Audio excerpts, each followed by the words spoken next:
Hello students, here is the question. If the fourth term in the expansion of x plus x raised to log of 2 into x whole power 7 is 4480, then the value of x is where x is a natural number. So this is the equation or the expansion whose fourth term is 4480.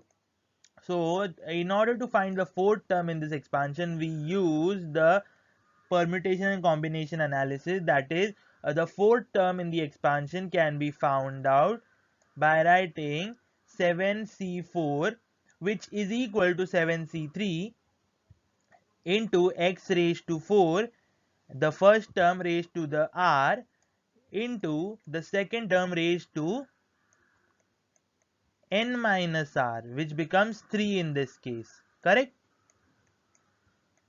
So this is the thing, and we are told that this is 4480. Correct? So using this analysis, we can write 7c3 to be equal to the value of 35. X raised to 4 is the same. X raised to log of x base 2 the whole raised to 3 is equals to 4480. Now if we divide 38 on both sides, we get 4480 divided by 35 is 128. And once we have that, we take log with respect to base 2, so we get 4 log of x to the base 2. We take the log on both sides, and over here this becomes log x raised to log of x base 2 the whole power 3 becomes x in raised to 3 log of x base 2, and 3 log of x base 2, if we take a log again, we have 3 log of 2 into x log of x base 2, which becomes log of 128 base 2.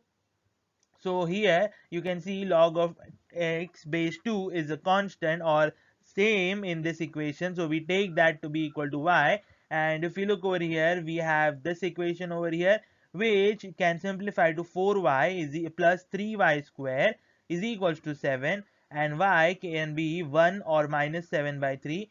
So we know that x has to be a natural number. So whatever value gives us natural number for x, we choose that. So log of x base 2 is can be 1 or minus 7 by 3, and if we put, we have x is 2 or x is 2 raised to minus 7 by 3. So the answer is 2, that is option C. Thank you.